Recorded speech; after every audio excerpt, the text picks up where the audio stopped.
All right, good afternoon, class. So for today, we're going to study and discuss the instrumental music. So we're done with the vocal music. So for today, we go through with our instrumental. So I hope you have background knowledge of the different instruments that we're going to tackle for today. So let me share you my slide. There you go. Okay, can you see the slide? I hope Yes so. po. Okay, so please let me know just in case you don't see anything, you don't see any picture or or text. Baka mamaya I'm the one only talking here then nothing mukha ko na lang nakikita, okay? So let's start. So first, classification of instruments. First, presented by your truly yours maestro. Classification of instruments, we have the following. We have five. First, we have the idiophones. If we're talking about idiophones, we're talking about percussion instrument that usually strike. That's why idiophones, it's percussion like all types of percussion instrument that usually strike the body to produce a sound. So every time you strike the body, it will produce sounds, just like the cymbals. You strike the body of the cymbals, just like the wood blocks, mga wood blocks, or you have the maracas, idiophones, or you have the um, call this tambourine. Those are sample of idiophones. If we're talking about membranophones, one of the classification, membrane, from the word membrane, skin, skin of an animal, especially snake. For the Chinese instrument, most of their yin instruments are made of skin. Okay, someone is entering our lecture. Okay, so if we're talking about membranophone, is made of the skin will be the source of the sound, meaning just like the drums. Those ethnic drums or the modern drums is classified as membranophones because of the skin membrane from that word. Next, we have aerophones. We're talking about aerophones. Those are with air, the one you blow. The sound will never produce any pitch without blowing, just like the horns, yung mga sungay, horns of the animals, like the trumpet, the trombone, the clarinet, the saxophone, and all types of blowing instrument.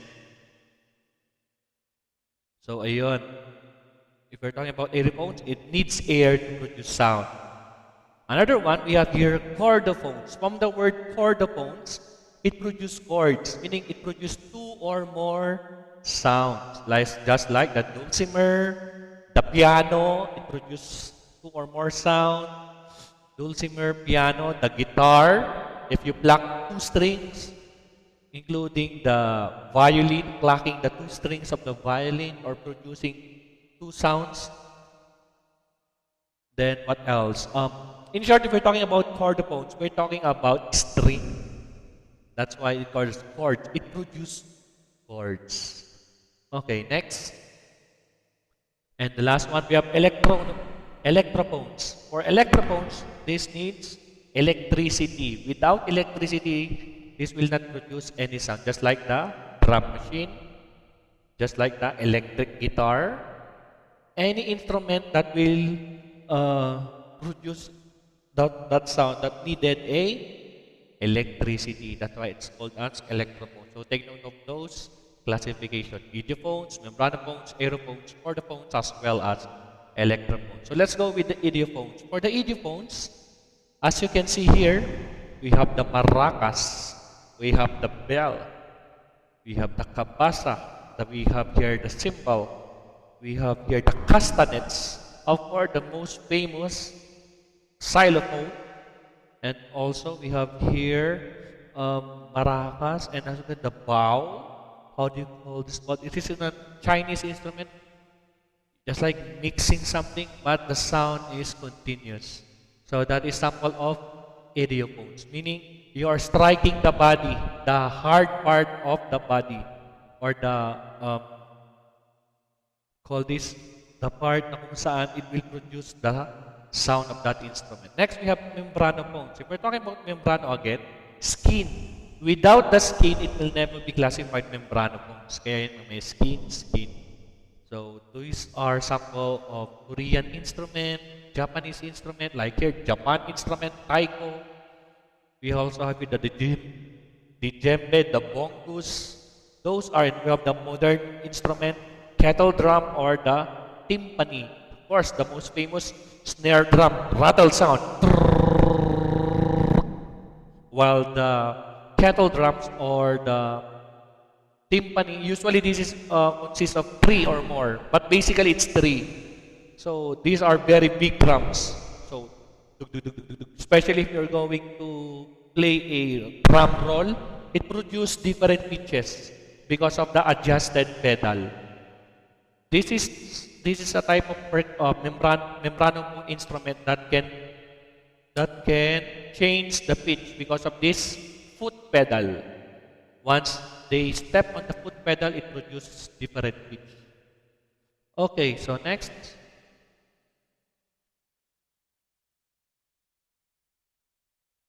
We have aerophones, like we have the pipes, yung mga wooden pipes natin like the little bamboo or Japanese bamboo, wood pipes or king pipes.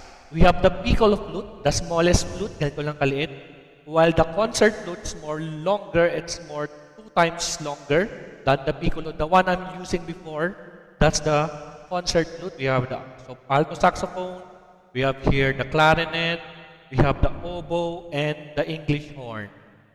And then we also have here the, call this, accordion. And we have the harmonica. Harmonica just like this, harmonica. Therefore, yung ginagamit ng mga blind person.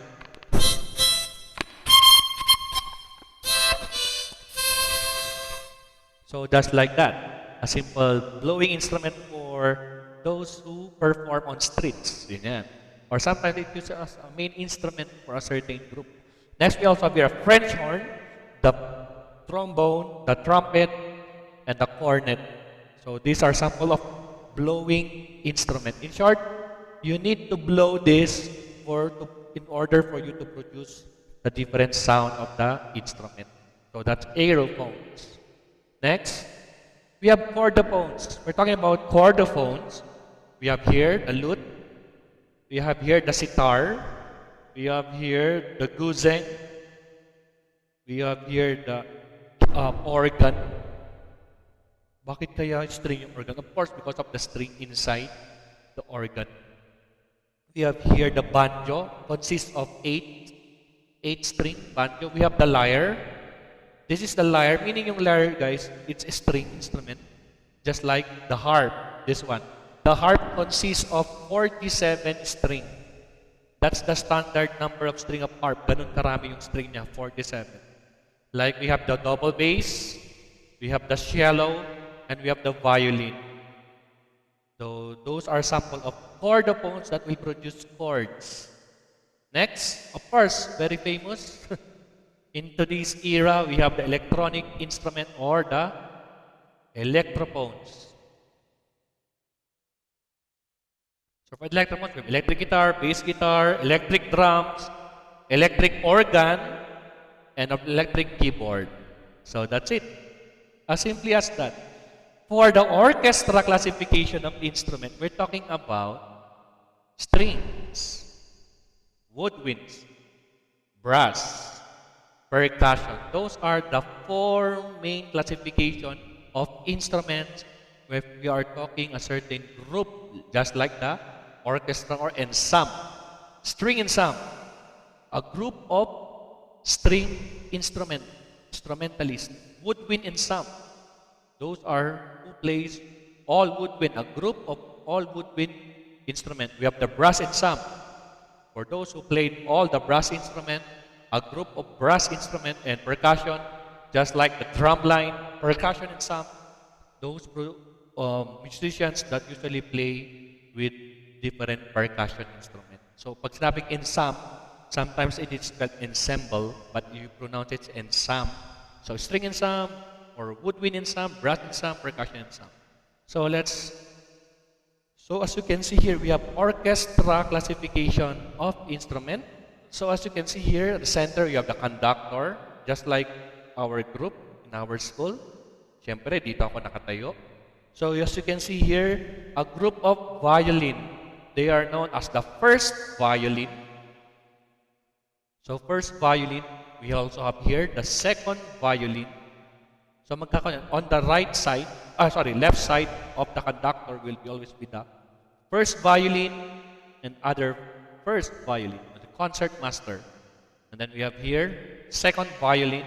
Followed here will be the third lane on the right side will be the violas, bigger size than the violin, slightly bigger than the violin is known as the viola, and of course lower pitch than the violin. It is viola. Then next we also have a sitting down instrument, or sometimes in a certain performance they usually stand. But technically, most of their performance are sitting down. The one who plays cello. But of course, in terms of this part, double bass, they need to stand because it's very big. It's more taller than a certain person. So from the high pitch, string instruments are here. And then we have the low pitch. And of course, we have here another string instrument. The harp consists of 47 strings. While the piano consists of how many strings? 88. So don't forget that. We have 47 strings for the harp, while for the piano consists of 88 strings. So those are the location of your string family. Next, we have the woodwind at the center part. We have here the clarinet, the flutes, the oboe, the bassoon. So those are the instruments for the woodwinds. Then we have the back of the woodwinds, we have the French horn. Yan. As well as the trumpets, the trombones, and the lowest pitch brass instrument, the tuba. And then as I said a while ago, the timpani or kettle drum is usually 3. Ito yun. 1, 2, 3.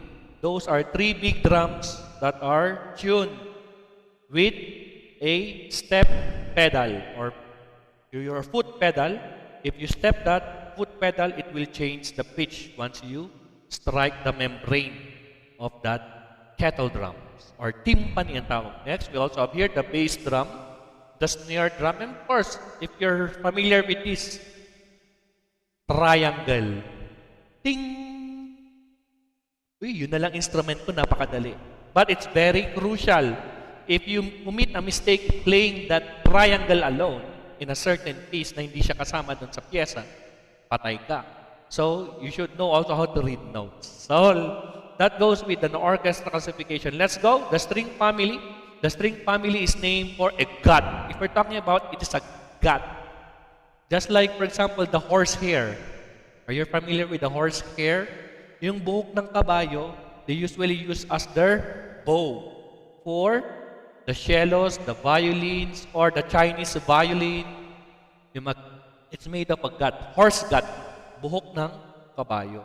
So it's wired, nylon cord that are stretched over the instrument, striking, bowing, plucking, and strumming the string produce the musical instrument and amplified acoustically if needed in terms of electric instrument. So in terms of string instrument, it consists of different strings. Because without this string, it will never produce sound. So that is a sample of your string instrument. So, by the way guys, take note, in terms of instrument, the smaller the instrument, the higher the pitch. It will produce high pitches. The bigger instrument will always produce the low sound, the bass sound. Meaning, the sound will be differ in terms of the type of instrument, including the size. That's why in violin, we have the violin, followed by the viola, and then bigger than the viola is the cello, And the biggest is the double bass. So those are the four. Just like with the guitar. If you're playing the guitar, acoustic guitar compared with a ukulele, di ba yung ukulele, 4 string. Yung casual ngayon, di ba? Na ginagamit natin especially if you're playing some covers. So, they usually, this is the most friendly string instrument that you can learn as easy as, I think, you can play it within a day. Matututo ka mag-play ng ukulele. Because it's very easy. Parang ang instrument of the child, parang ganon. Because of the very, very small string, it's very easy. So, that is the nature of most instrument. That's the nature. The smaller the instrument, the higher the sound. The bigger the instrument, the lower the sound. So, take note of that, okay? Okay, let's proceed. Next, we have the grand piano. The grand piano belongs to the family of string. Sir, pinipindot-pindot naman, wala namang string. Ito na yun, no? This is the string of the piano. This is the hammer that is connected with the press keys of the black and white keys of the piano. Once you press that one, the hammer will strike the string.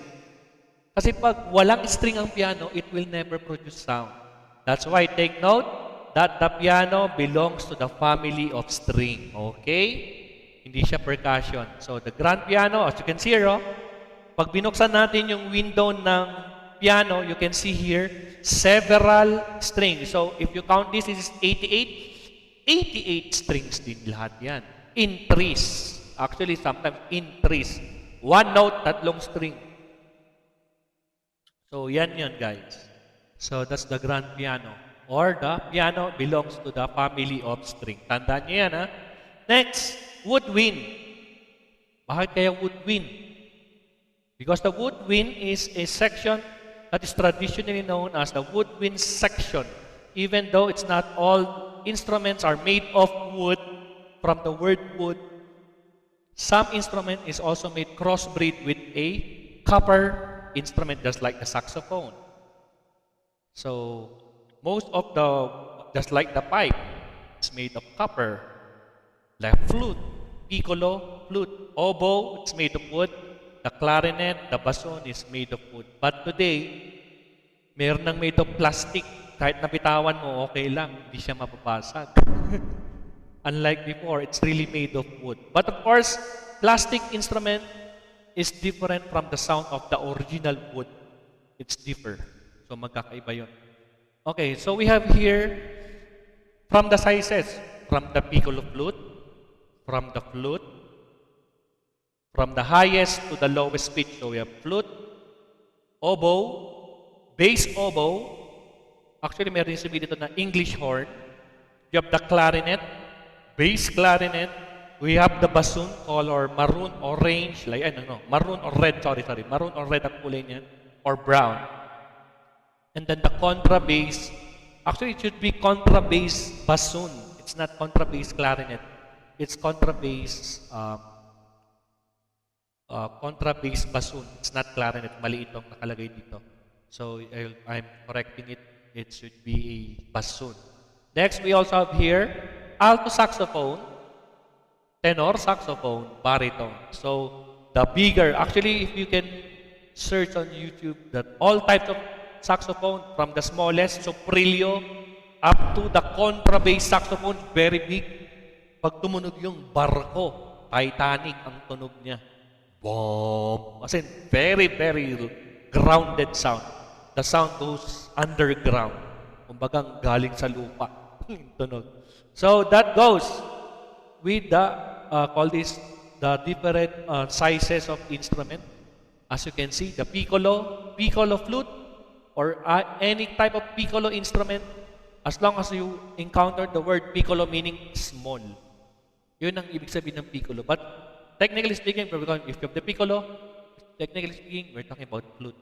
But of course, there are sometimes meron sa other classification, like we have the piccolo trumpet, piccolo trumpet, very, very small.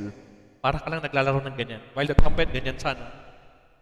The piccolo trumpet, dikit na. Kasi it's very close, but it's the same sound. And of more, higher sound. Higher pitch, what I mean. Okay, so that goes with our woodwind instrument. If we're talking about woodwind, by the way, guys, we have single reed versus double reed. If we're talking about single reed, ano kaya itong reed na to? Those are wooden material. Without this one, the woodwind instrument will never produce a sound. Just like ito. This is the mouthpiece, this is the reed, this is the ligature. Yung ligature, tagahawak ng reed so that it will close. And then sometimes you put some tape. This is a single reed, this is a double reed. Pero parang parehas lang naman. So, paano natin makikita yun? For single reed, usually the top image will be like this. Ganito ang itsura niya kapag kaharap mo yung single reed. While, for the double reed, ganito siya. So, from single reed plus single reed, double reed, idikit mo yan, that's double reed. And then, that will serve as your mouthpiece, yung mismong reed mismo. Technically, it's very crucial because, again, the tip part of the reed is very sensitive. Once you touch any part of your body or any part or any object, it will break. Kumbaga, it will be broken. As in, natapyasan na kaagad yun. That's a it's thinner pa siya sa papel. Mas manipis pa siya sa papel, yung dulo niya. Once you touch that, it will be damaged already. That's why it's very crucial, and you should be taking good care of the reed because it produces dangerous.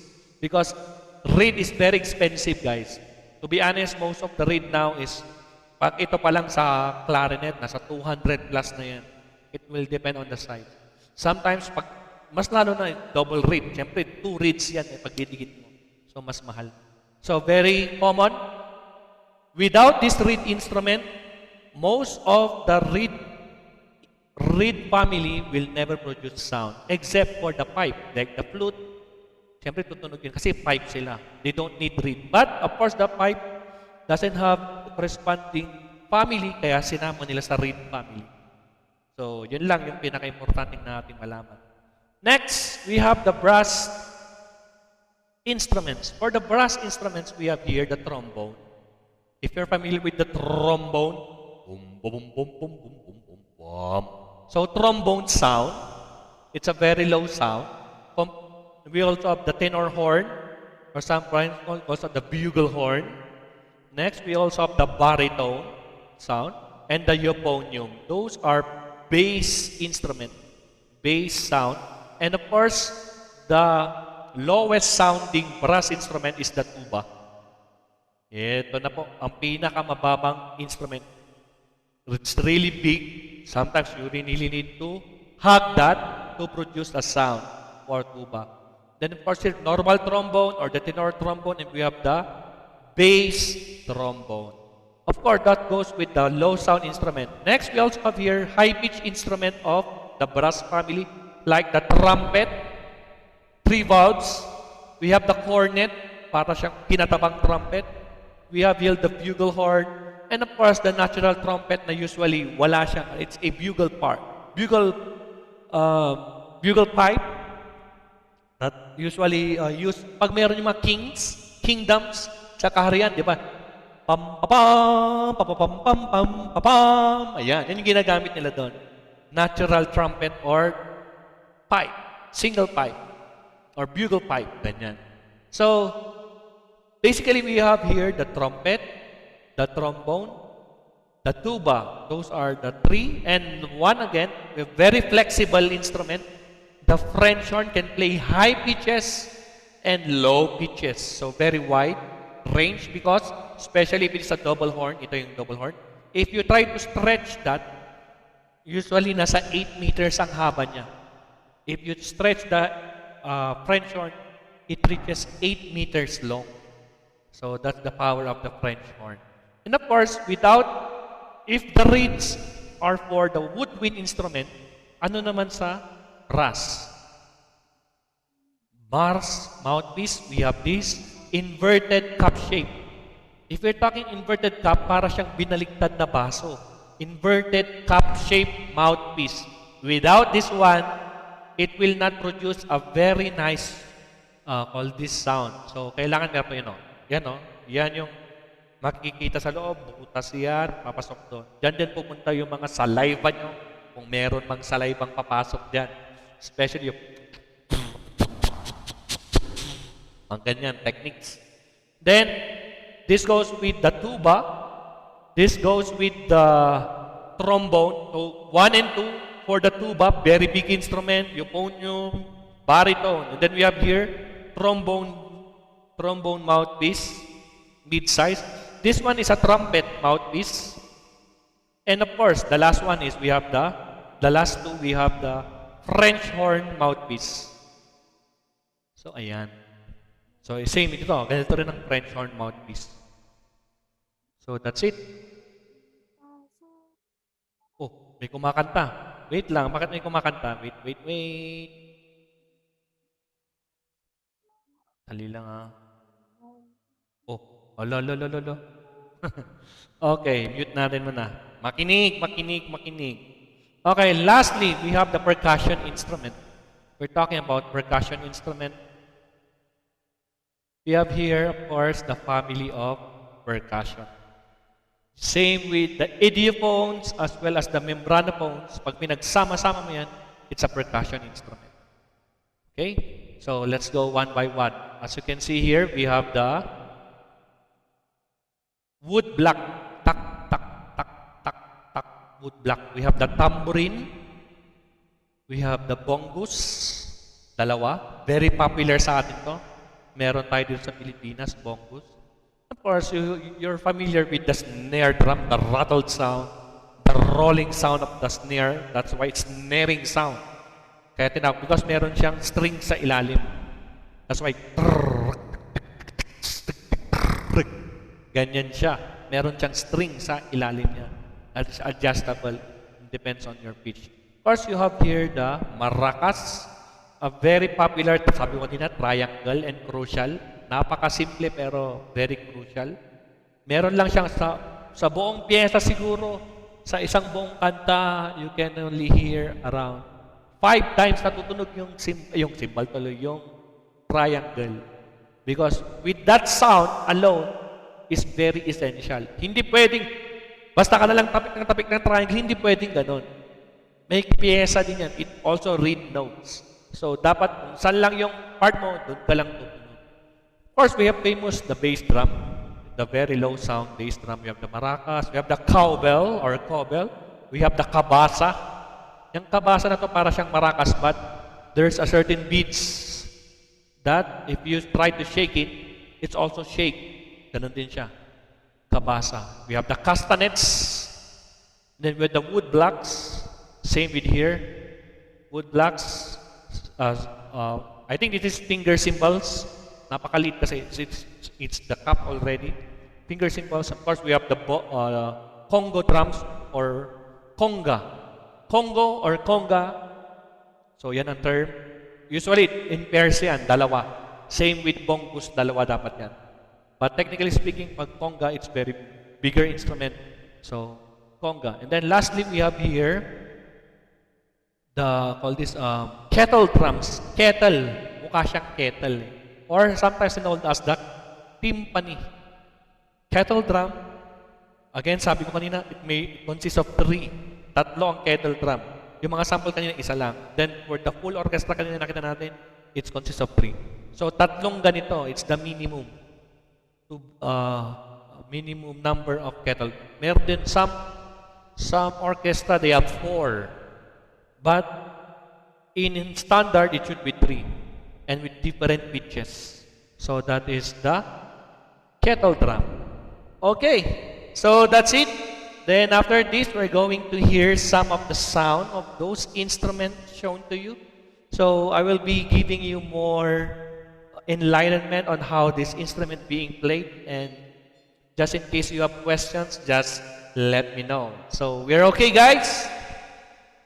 I hope you are enlightened with those pictures. Now we will learn how to or realize the sound of this instrument by and by.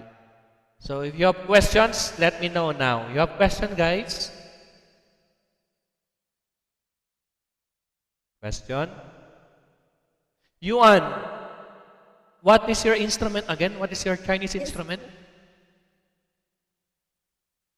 We call it 古筝, Chinese 古筝. Guzheng. Oh, okay. Chinese piano. The the the Guzheng instrument, how many strings? 21. Ah, yes. Good. Sometimes 21 to 24. Isn't it? It's 21. No, it's only 21. That's the maximum. Yes, 21. That's the standard. How about the minimum the minimum number of string? Uh, Actually, 古筝, Guzheng is standard. I think no.